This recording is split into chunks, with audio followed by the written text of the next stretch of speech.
Hi folks, you've probably seen I've had about 4 false starts here and I'm looking a bit stressed because I'm just trying to get my lovely collaborator Zana Morris in on the video as well.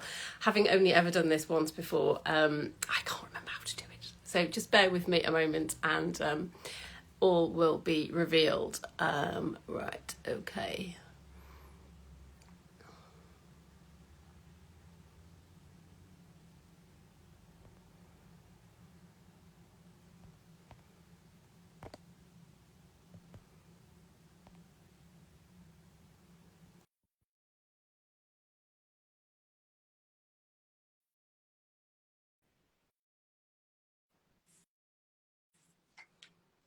Okay, Zana, are you there?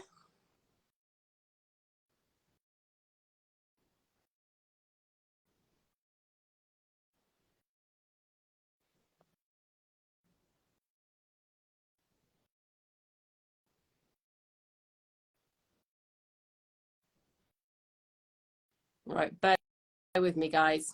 This is not like not entirely how it's supposed to go, but I'm sure we'll all be all sorted in a moment. Okay, right. We should be there now. I think I've figured it out.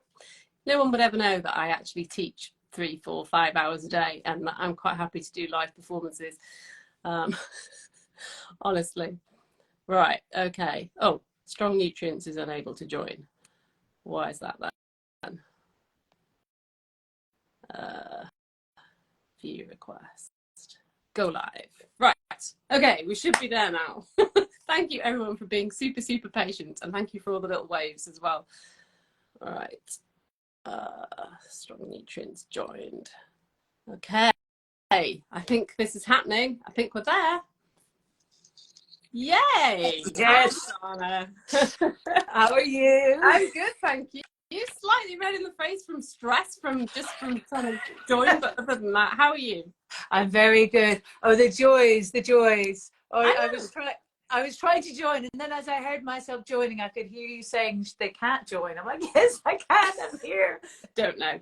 Technology. Anyway, when it works, it's brilliant. When it doesn't, it's stressful. Anyhow, I'm sure I'll return to a normal colour by the end of this video. So thank you everyone who's joined us so far, and welcome to the I can see people joining by the minute. If you've got questions as you go along, feel free to add them into the comments, and there will be time to ask questions at the end as well. So some of you joined on the previous live that we did a few months ago, where we talked about all things nutrition and intermittent fasting and the kind of weight loss midlife health journey that I've been on for pretty much, this is almost an anniversary, isn't it, Zara, when I started this? Yep, it is. It's pretty much bang on a year. Yeah, it's a great time to do this. So today we're going to focus on something that has become super important to me, which is the concept of making sure that I retain strength and fitness and don't lose muscle mass and eat healthily through my midlife. Now, obviously, not everybody joining today is the same age as me. So this obviously covers if you're younger, if you're older or whatever, but obviously I'm speaking from somebody, a 53-year-old woman who's in the perimenopause. So I guess probably the first thing to talk about is protein. It's a bit of a buzzword at the moment. Everyone seems to talk about it. There's a lot of kind of people talk about how much should you eat and should you have more. And I guess one of the big questions I asked you when I first started on this journey was, how much protein do I need, and do I need more because I'm in my 50s? Now, I've got some that I'm losing you every now and again, Kathy, but I do have the overview, so I'm going to keep going, and hopefully you can correct me if I've gone in the wrong direction. Okay. The protein and how much we need. Yeah, we were discussing this earlier, and the whole question of, do we need it as we get older? Do we need more as we get older? There is a few aspects on it, as we know, without going into that in too much detail, but without question, activity levels, stress levels, even genetics and all that can play a role. But the general consensus is the minimum, the absolute minimum we should be getting in is about 0.5 gram, and that's the minimum, 0.5 gram of protein per pound of body weight. right, okay. If you're doing it.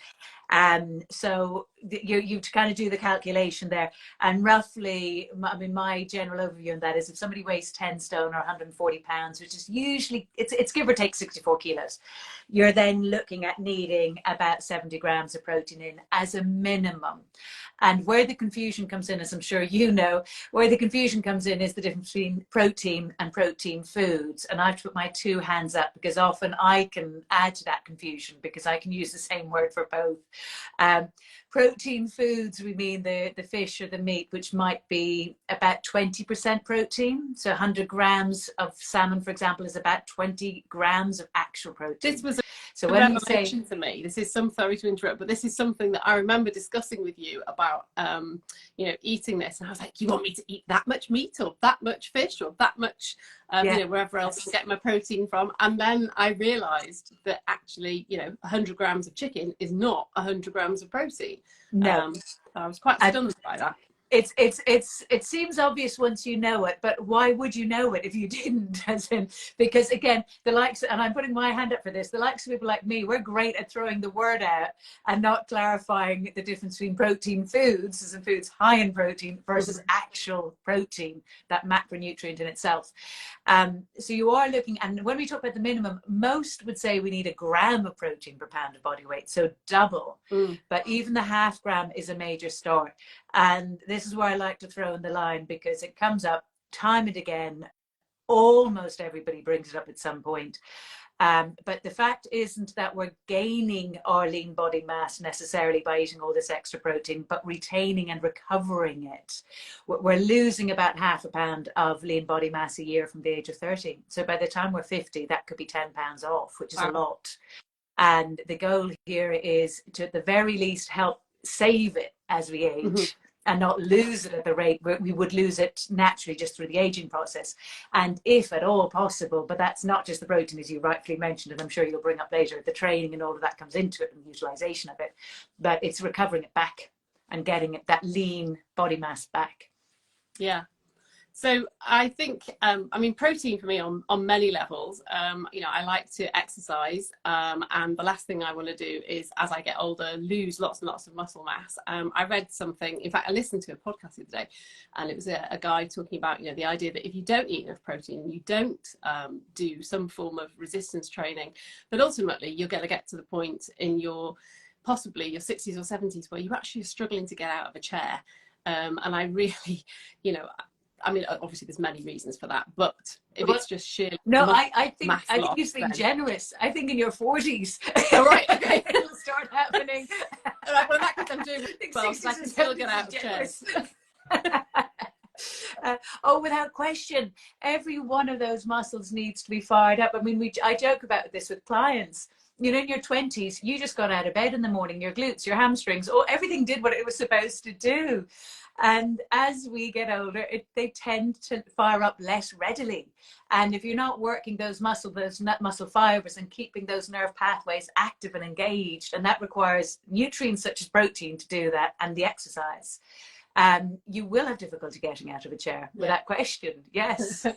I can see, just sort of whilst you were speaking there, I was having a little look through, and I can see that there are quite a few questions. So we'll come to those questions like when we do the question session at the end. So I'm not ignoring you guys. Thank you for asking questions.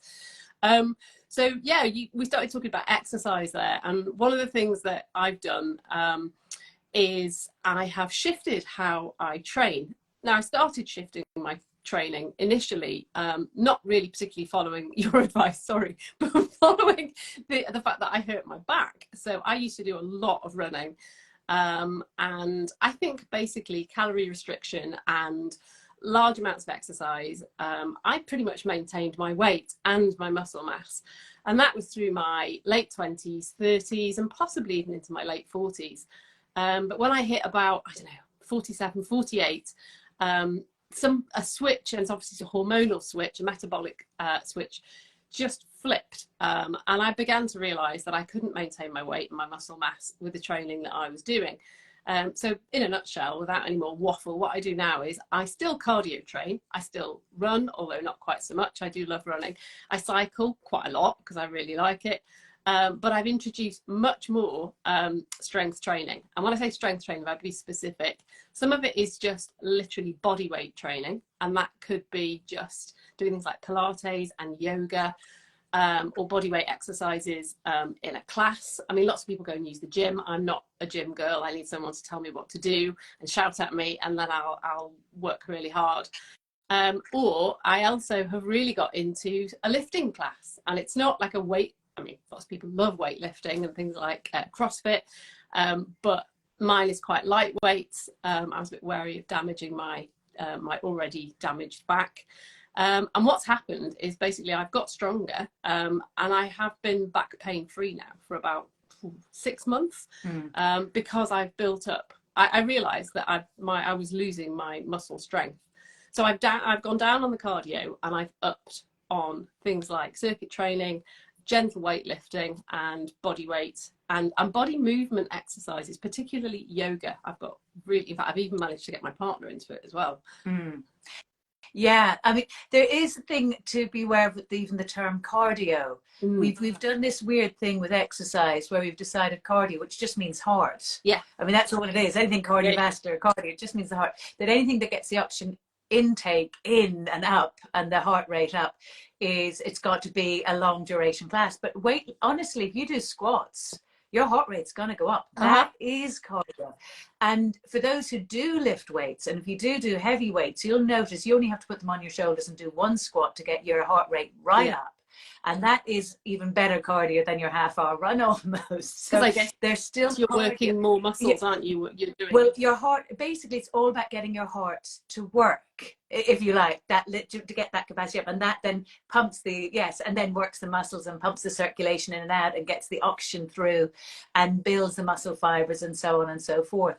And the lovely thing about the short bursts of high intensity and the weight training is the impact it has on hormones that the longer duration doesn't. Because you mentioned this to me before, which is spot on. The longer duration can increase cortisol levels, which is exactly what almost everybody I meet of a certain age, and I'm going to say 40s upwards, does not want to happen. And I'm not even talking about belly fat, although that plays a part. It definitely does. But just generally speaking, there's already enough issues with sleep, with insulin resistance and so on, and cortisol just exasperates that. So the last thing you want to be doing is training to increase the cortisol, which the longer exercise can do, because your body goes into more of a stress mode. And those shorter bursts don't do that to the same degree, and then they have this lovely hit on natural growth hormone levels, and that's a hormone that pushes the protein back into the muscle. Cortisol, by the way, just as the overview, because it's easy for me to jump ahead, cortisol can cause the body to break down muscle.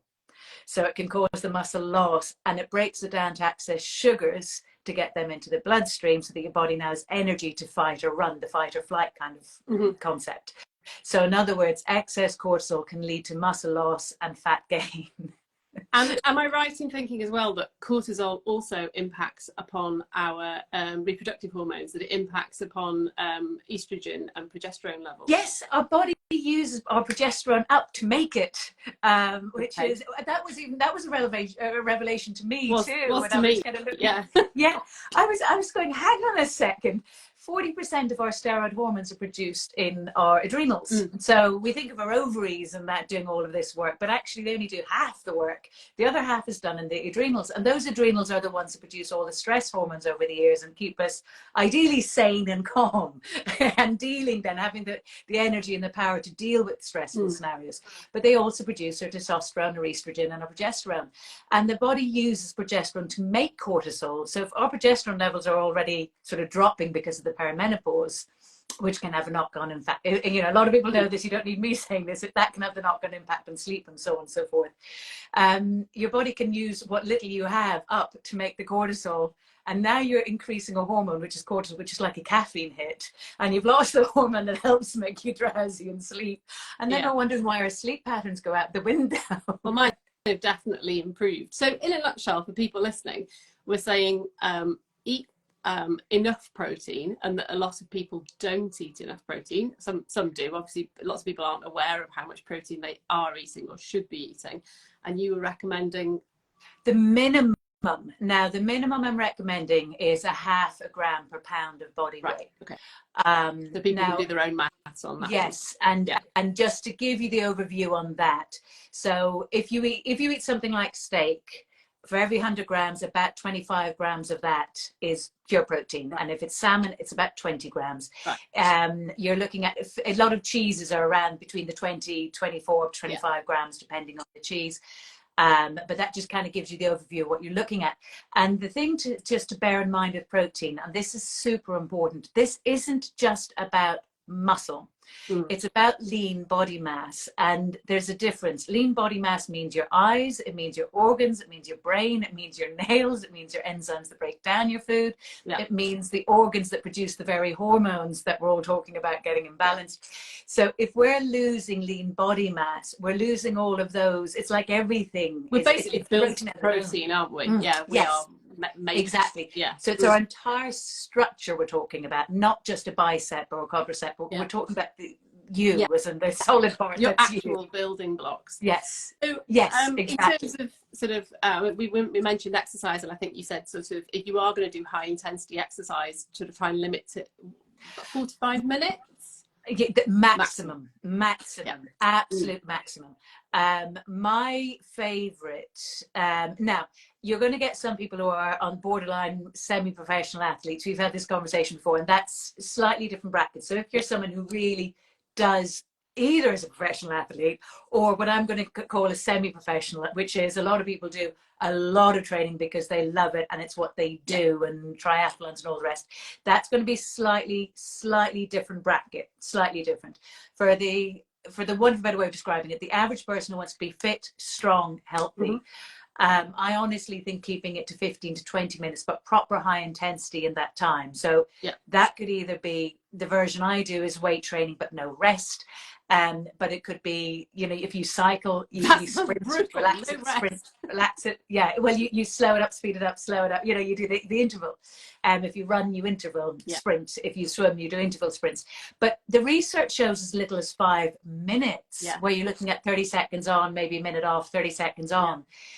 Is actually enough to really impact. Lower intensity exercise? So, for example, one of my favourite things to do at a weekend is to jump on my bike and go out with my partner and my friends, and we'll go on a long social cycle ride. Most of the time, we're not like thrashing at 100 miles an hour. We're just sort of bimbling along the lanes and having a chat.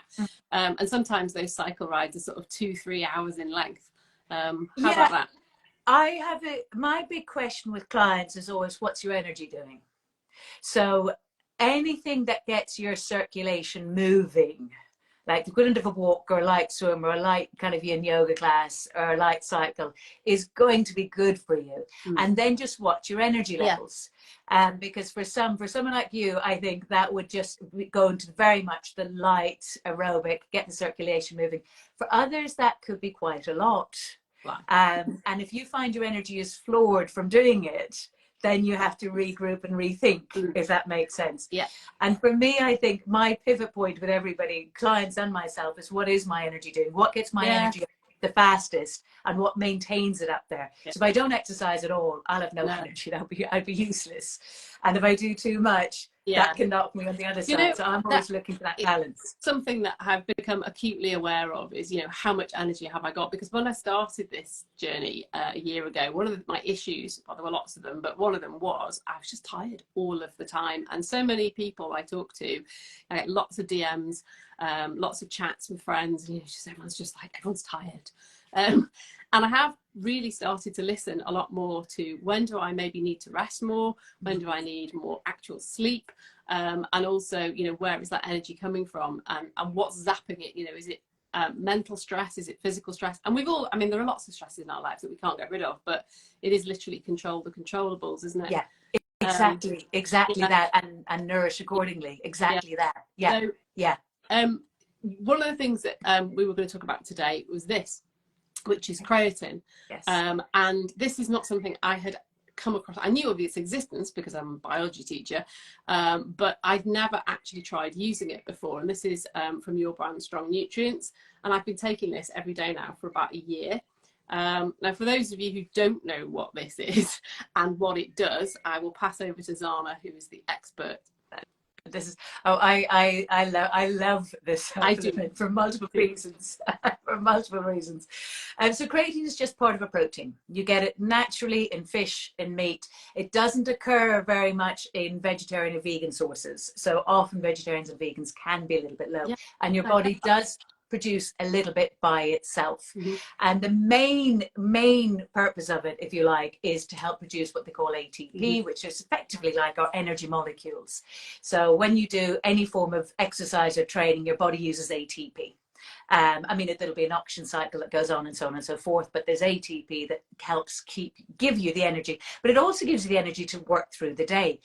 In a nutshell, creatine effectively helps produce that. And from a training point of view, I'm pausing here because there's two aspects to creatine, and that's the bit I love about it. From the training point of view, it does seem, actually there's three aspects. It helps your stamina. Yeah, we're going to keep going here.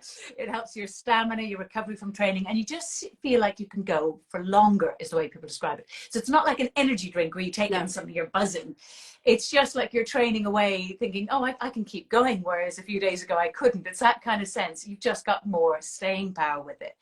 But it also seems to protect muscle, which is why it's so good for people as they age. It seems to have a lovely protective effect. So even if somebody isn't training, it has that protective effect. And now it's getting more and more recommended for people just as we age, never mind the actual training aspect. And the cherry on the cake, if you like, or the icing on the cake is, and this is the bit that gave me such a kick. For years, I've been recommending creatine, particularly, dare I say, women of a certain age, which is mine, 40s, 50s, that kind of bracket. Yeah, me too. And mainly for the training and the protecting the muscle mass. But now they're discovering that as our estrogen levels decline, it looks like the brain relies more on ATP to stay functioning. So hence we need creatine more than ever going through perimenopause and menopause for the mental side of it, never mind the actual physical side. So you get all those added bonuses as well. But it is just part of a protein. And the research does show, as they say, in older adults, I'm never quite sure when older adults begins, but in older adults, they benefit from a memory side of it and brain functioning, as do vegetarians and vegans, very much so. That it seems to have an impact, a very clear impact on memory, recall, that kind of thing. And for everybody that I've ever had, I think my clients that have recommended to, certainly stamina, recovery from training and the likes. But it is just part of a protein. And the creatine that you were showing there, they produce it with 3 amino acids. It's pharmaceutical grade. Translated, that means vegetarians and vegans can take it. It's not from an animal source in this supplement form. Right, so that is what I was going to ask. Is that something that vegetarians and vegans can take? So in terms of how I take this, I mean, basically this, because I know people are interested in sort of practicalities of it, it does actually, you said icing on the cake, it does actually look like icing sugar, but it's not sweet. I just dissolve a teaspoonful of this in a glass of water. Now I actually have mine every morning. So I get up, I have a glass of just normal water, just because I'm always thirsty in the morning, and then I have a glass with a spoonful of that in it. And obviously I'm still doing my intermittent fasting, and one of the questions I asked you was, does it break my fast? And the answer is no, which is great. But you were also saying that you know, a lot of people take it just before they actually go training, which makes sense if that's something that helps to generate ATP. It can certainly help just before training, and it doesn't have to be just before training. So traditionally everyone took it, I say everyone, that's a sweeping statement, but you get the idea. Most people, that was when they took it. It was part of a drink they would have taken before they go train, and it definitely seems to help, exactly as you said with the ATP. But because your cells store it, it doesn't actually matter. In other words, if you just took it every day, every morning, and trained. Great, because I know, you know, it's a busy lifestyle. One of my things, you know, remembering to actually take stuff. You know, it's all very well going, I'm going to take this and I'm going to take that, but I've got to have a routine, and there's got to be it's got to be a trigger to help me remember to do it. So I'm having a glass of water in the morning, I'm like, oh, right, so I leave my creatine on the side by the glass cupboard, so that I know that I'm having it in the morning. But I might sort of switch things around a little bit and start considering taking it before training. And it's interesting what you were saying about, you know, the fact that you can store it, so you can have it anytime you want. Because just from a biology teacher point of view, I mean, you can't store ATP. We make ATP as and when we need it. Whereas if you can store the precursor to it, then that's a bit of a winner, really, isn't it? Exactly. Yes. Cool. So the other thing, going back to, whilst we're talking about supplements, when we originally had our discussion about, you know, changing my diet and changing the way I ate and all the rest of it, you recommended some supplements for me, which have worked out really, really well. We won't talk about them all today because that's not what today's about. But one of the other ones that you recommended me was something that I was initially really resistant to. I love the fact that you changed my ideas about, I mean, otherwise you might say, well, what the heck is the point of me talking to you? Because I certainly, you know, I was a bit adrift. I didn't really know what I thought I knew what I was doing, but it turns out I didn't. One of the things you recommended to me was this, which is your strong nutrients protein, the casein protein powder. And I just went, nah, I'm not a shake girl. I'm not into that kind of thing. In fact, to be honest, I was a bit anti-supplement, full stop. And I'm still not, you know, really into the idea of loads of supplements. But because these are working for me, I've continued taking them. And this I really do like. And people have said, you know, what do you do with it? And the answer is, I still am not a shake girl. I mean, you can mix this up and make it into a shake, but that's not how I take it. So what I usually do with it is and I'm going to do a grid post about this as well later on this week, is I mix it in with my breakfast. So I mix it into a little paste with some water, and then I mix it into my Greek yogurt that I have with my nuts and my berries. And if I've had a meal in the evening that I feel hasn't quite met that protein quota, I'll make a dessert. So I'll mix it with sometimes a bit of cocoa and some double cream for fat. So I'm still keeping it, you know, low carbohydrate. I mean, you could mix it with milk, couldn't you? Lots of different ways you could have it. You can mix it with anything, and exactly as you said, there are some clients that still like their porridge in the morning type thing, and rather than having, I just get them put a couple of teaspoons in through the porridge just to get the protein. You can have it in anything. I mean, I tend to do a mix a bit like you described there, because just to get the fats in, but I'm not recommending everyone do this, by the way. It's just one of the ways I do it. I'll often mix it with a mix of I'll take an oat milk or a soy milk or an unsweetened one or an almond milk, and I'll always put in the double cream with it and mix it into that kind of a dessert mousse. Yeah, in the evening. But you can just mix it with any milk, as in regular milk, a nut milk, any of those kind of milks, and just blend it through it. Or a teaspoon. A lot of people make shakes where they're smoothies where they're putting in the frozen berries and all the rest and pop it in there. Yeah, absolutely can. So this is casein protein, isn't it? Yeah. So yes. Tell me a bit more about that. Yes, so the casein, I'm always saying that. Now, you know, honestly, there's some supplements and strong nutrients I put in because I liked, and most of my clients were using it, and I thought, okay, let's just get it in there. But there were other supplements, and this one falls into that bracket, which I loved, nobody was using, and nobody even really knew the difference between one and the other. So I didn't put them into strong because they were popular. I put them into strong because I love them, and they were totally unpopular, if you like. It wasn't a fast way to make money, just to be very clear. I love casein for the simple reason that it's not vegetarian. It is vegetarian, apologies. It's not vegan, for anyone who is listening who is vegan. We'd have another direction to go with that. Milk protein, is that right? Milk protein, yes, exactly. So when they make cheese, for example, or, you know, you've got the dairy, you've got the curds, and you've got the whey. And the whey, what used to be the byproduct of the cheese, the curds was your cheese, if you like, and everything. Yeah. And the whey was the byproduct. It used to get fed to the livestock, and then they realized there was a lovely big market out there, and they're all called bodybuilders. So the whey got converted and sold in great big tubs. Not against whey, but not particularly for it. Just personally, I don't think it works as well as the casein, if I'm being honest.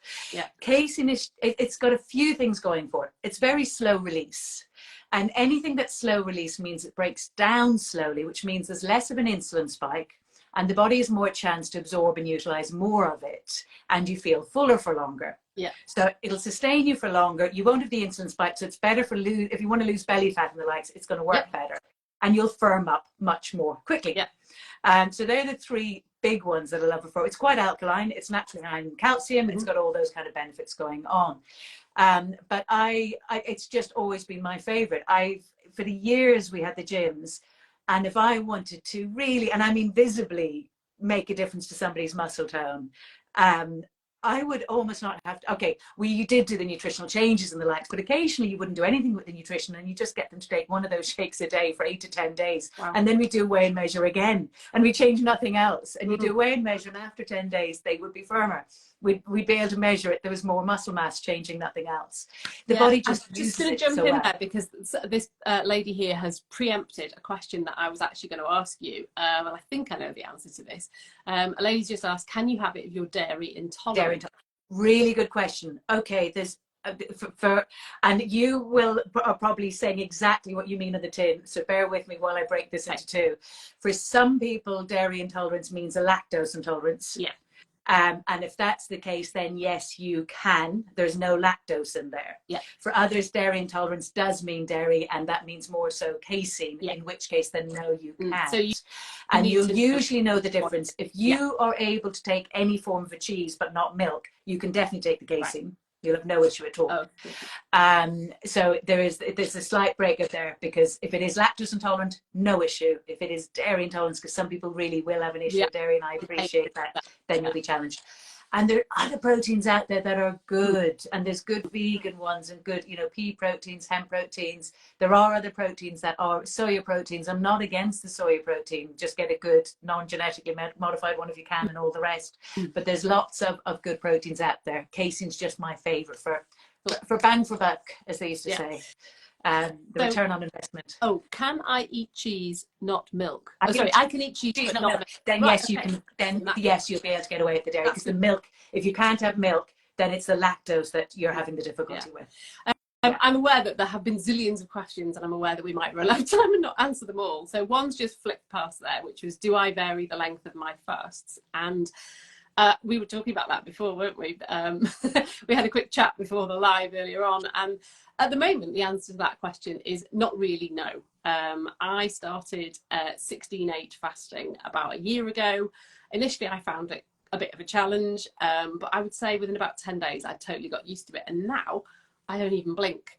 So on average, yes, I eat in an 8-hour window, and my 8-hour window does vary, but the actual length of 16/8 really doesn't vary very much. And during that 16 hours, I don't I drink water or black coffee or bullet coffee, with MCT oil in it, or collagen, but I don't have coffee with milk. I occasionally have coffee with double cream, but usually not during the fast.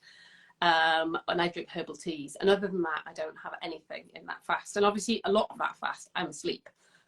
Half that fast, which helps. And people are always saying, do you get hungry? And the answer is no. My appetite, I've got a good appetite, but I'm not constantly hungry. I was the first few days that I did it, until my body kind of got used to it. And then I make sure in that 8 hours that I get plenty of healthy nutrients and that I get plenty of protein, so I'm really not hungry a lot of the time. And to be clear, I'm not calorie restricting. I am conscious, so the fly here trying to get in on the live. I'm conscious that obviously I'm not going crazy on the calories, but I'm certainly not counting calories by any means. And my goal is not solely weight loss. As I said before, it's mental clarity, it's good sleep, it's changing body shape, reduction of belly fat, it's maintaining muscle strength. And yes, I did originally have about 1.5 stone to drop, and I've got about 5 pounds to go. Now it's taken me nearly a year to get there. And I've learned a huge amount along the way. And this is not like people keep saying, what program are you on? Or what are you? I'm not on a program. I was on your high fat diet, which really, really worked for me. So I've just babbled there. No, I think no, you didn't at all. And I think what you're saying is spot on about the intermittent fasting. There was 2 things, and you said both of them, which is to do the fast successfully. I think it makes a big difference if you can get enough protein in the evening and don't have a high carbohydrate meal in the evening, because I think that makes you very hungry and makes it harder to stick with it. And the second thing, honestly, I wouldn't recommend, and I don't mean it doesn't work for it, but I wouldn't recommend people do it for weight loss. No. And it obviously indirectly, because it's balancing on hormones, and it's the switching of the fats and all the rest within the body that occurs. It does help with that. But I think, like you, I think it's brilliant from an energy perspective, a mental clarity perspective. There's so many other benefits almost to do it for. and let the fat loss be a bonus. But you're losing fat exactly as you said. So I'm just reiterating what you said because it was perfect. It's not about calorie control.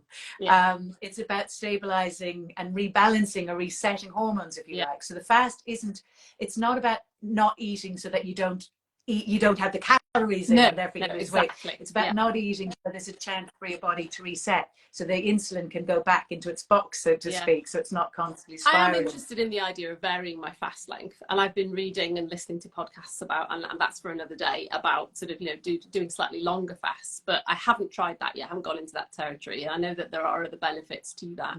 Just going back to a question that somebody asked a couple of seconds ago, which was going back about the casein. Let me just find the question.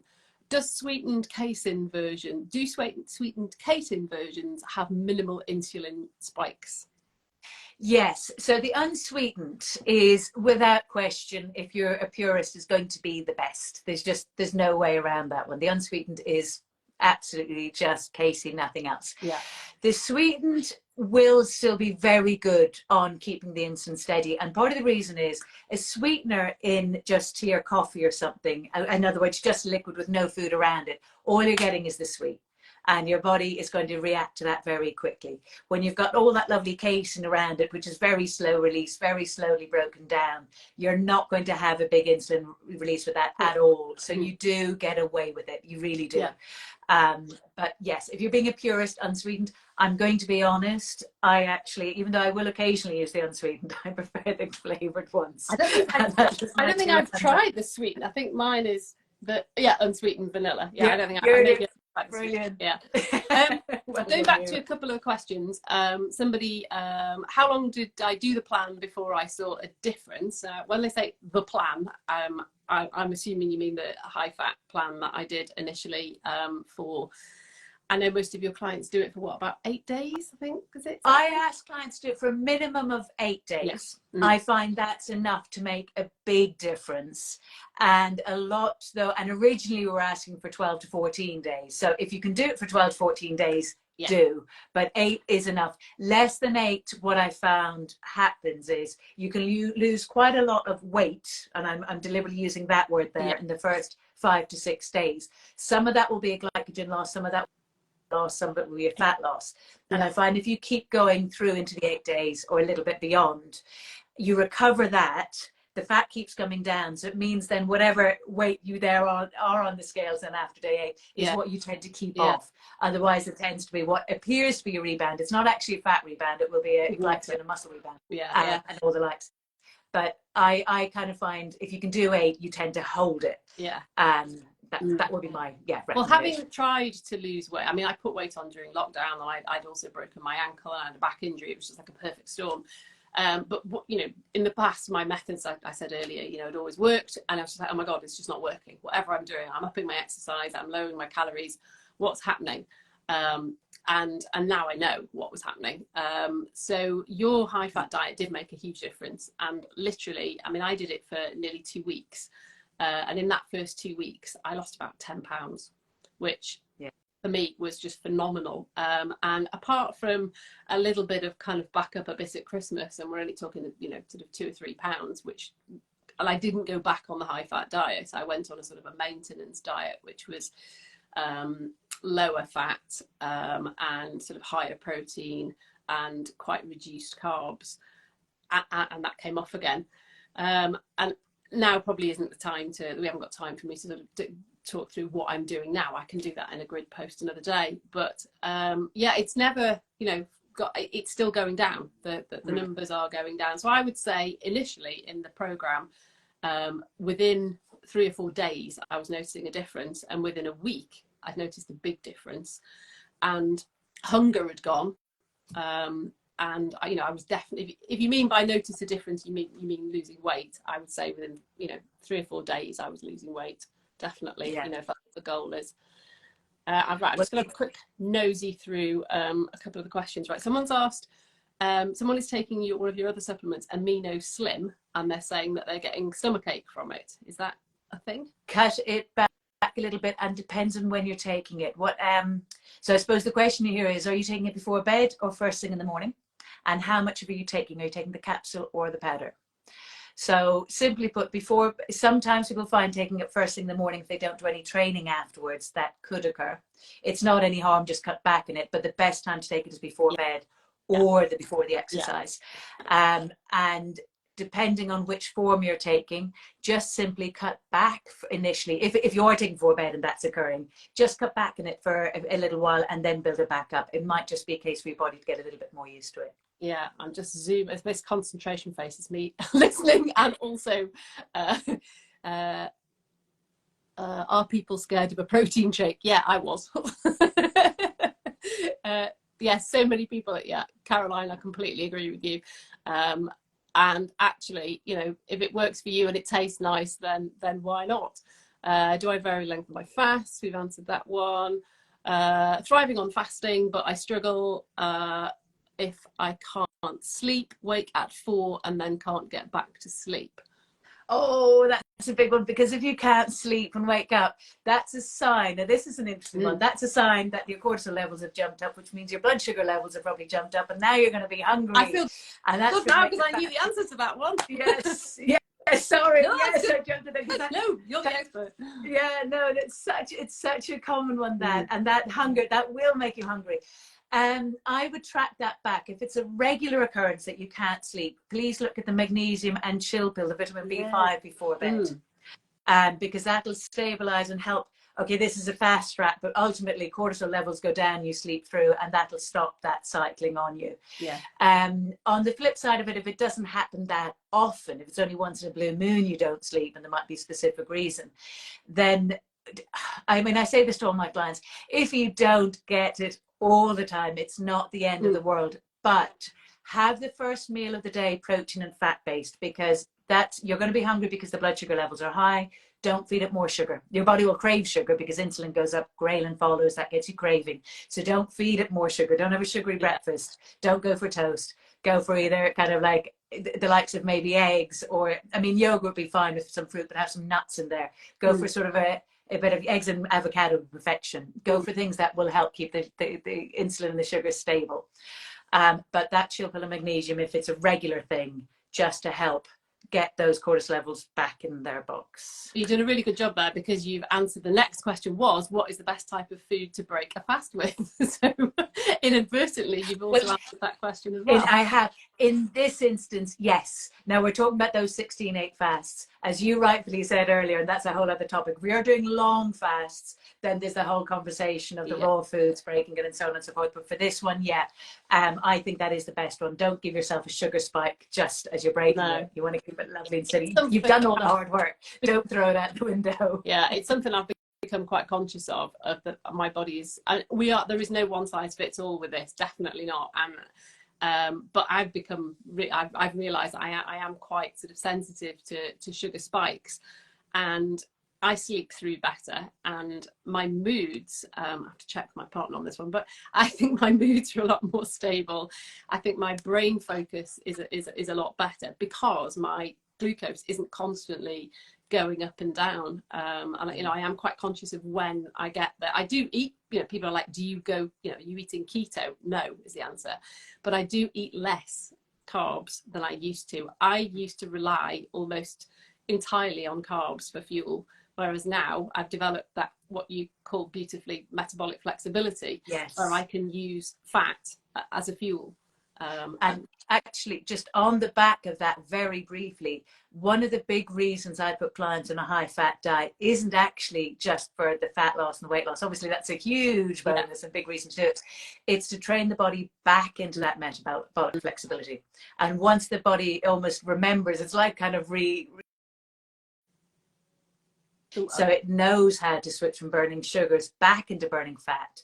And then now you've got a chance going forward just to be able to keep it moving in and out effortlessly. And that's why you keep it off so readily. Yeah. Got a question here. I don't know if you know the answer to this one. I definitely don't. What are your thoughts about berberine? I've read it's really good for lowering sugar levels. Any advice would be appreciated. Thank you. I really should know the answer to that. I don't know enough to say I do. No, I don't. So on that basis, I'm going to pass on that one. No, I get that. Up the answer on you, and I don't want to do that. Yeah, so I did read something I'm about not that. Sure. I don't know. I know a little bit about it, not enough. Yeah. No. So Yeah.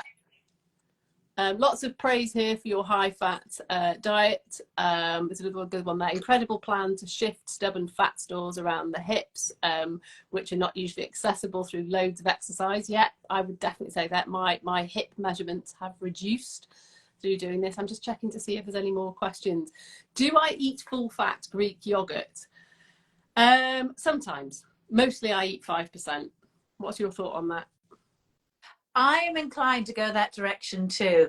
And I'm all for the fat. I just think unless you're specifically doing a very high fat diet, the Greek yogurt can be quite high. Yeah. But again, you have the lovely line of not one size fits all, so to speak. So some people get away beautifully with full fat Greek yogurt. Yeah. I think for maintaining, for most of us, I find if you're more in that sort of medium, low to medium kind of fat way of eating, I find the 5% tends to work very well. Another quick one here. I eat twice a day on my fast, but if I'm not hungry mid-afternoon, should I be eating to get more protein in if I'm training a lot? I don't know what you're eating now. So back to that one. There is a whole way of eating that they kind of call it the warrior one, which is where you eat like in inverted commas a king once a day. And you get bodybuilders and athletes working off that. So you can just eat once a day if that sustains you. But you're still back to how much protein are you getting in that one meal. And if you are doing a lot of training, then likely you do need you're back to this minimum half gram per pound of body weight, I think.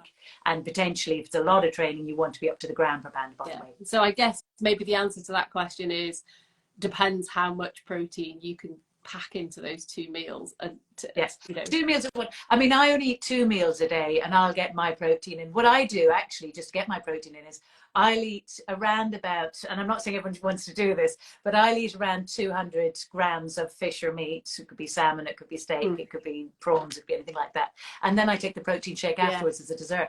And a scoop of protein is the equivalent of another 120 grams or so of your fish or meat. So that kind of tops it up for me. And that's the way I do it. And in the morning, I'm not on a protein heavy breakfast. So there's another question here. Do strong nutrients sell? I'm not sure what that is actually. Magnet. I wonder if that's probably magnesium. Is it? Yeah, and B5. Yes, the B5, the chill pill. Yes. So yes to both of those questions. There's magnesium rocks, isn't there, which I take, and the chill pill is the B5. What's the benefit of the B5, very quickly? Oh, I love B5. But I was studying as a nutritionist, this is going back way too long. We used to call it the happy vitamin. B5 does loads of things. It's pantothenic acid. And if you think of the word pantothen, you know, we use it for hair products and skin products and everything else. Well, you're taking it internally. So it's got lots of benefits for skin and hair and all sorts of things. But the big reason I love it, it does help with digestion and the breakdown of carbohydrates and proteins and the lacks and fats. But I love it because it seems to have this lovely impact on adrenals, and energy levels generally can go up. Mood really can go up. It can have a big impact on mood. If the adrenals are low or worn out, or that thing they call adrenal fatigue, as it's commonly called, that can have a big impact on mood. So that's hence it used to be called the happy vitamin, and absolutely superb for sleep. And my last add-on to the chill pill, and I'm saying this from a personal point of view, I love my coffee. And I'm not going to sit here and say coffee is good for us. There's loads of research that says it is. I'm not so sure I buy into that. I think the caffeine is a hit on the adrenals. It's an extra bit of stress. We could probably do without. And on that basis, I absolutely will take the B5 and the chill pill to help support the adrenals to counteract that. So you just notice it in sleep. If I don't take it, I find I get an airplane sleep. Now, I suspect if I took all caffeine out of my diet, I may not get that, but I like my coffee. An airplane sleep, I like that. You know, you never quite sleep. You're kind of sleep. You're not quite dipping in. And I find the chill pill and magnesium, I actually sleep. It's not the airplane one. And then you feel like you've been on an aeroplane and you feel rubbish. You kind of do. You don't quite. You've slept. You know you've slept, but you haven't really. It's still groggy. I think we've exhausted all the questions. So unless anybody else has any more questions, or unless there's anything else that you want to add, we've been chatting now. Time's flown. It's like 50 minutes. So anybody else? Oh, here we go. Can I take B5 and magnesium at night? I hope so, because that's when I take mine. Yes. That's when I take mine. Yes, very much. There's anybody else got any more questions before we wrap it up? It looks like all good. Yeah. Okay. Right. Well, unless you've got any more pearls of wisdom to cram in, I think we'll wrap it up. Brilliant. No, I don't. I think it was well covered. Thank you, Kathy. Absolutely brilliant. You're welcome. Thanks for tuning in, guys. It's been lovely. It's been lovely. Lots of people dipping in and out, and I'm aware that obviously lots of people have the luxury of having a day off on a Tuesday. But I will save this because obviously we've said so much, and I will publish this on my grid later on today. Quick one there. Where do I find details of the high fat diet? Zana has a book called The High Fat Diet. Where would people go to find that? Amazon. Very simple. No more complicated than that, I'm afraid. Right. That's nice and easy. Okie dokie. Right. Well, thank you so much, Dana. It's been an absolute pleasure as always. And yeah, like I say, I'll publish this later on my feed, and I will also do a little bit more about the supplements that I take in detail a bit later on in the week too. Okay. Bye. Bye. Thank you. Right, Bye. figure out how to close this now and like actually save it. Here goes. Bye.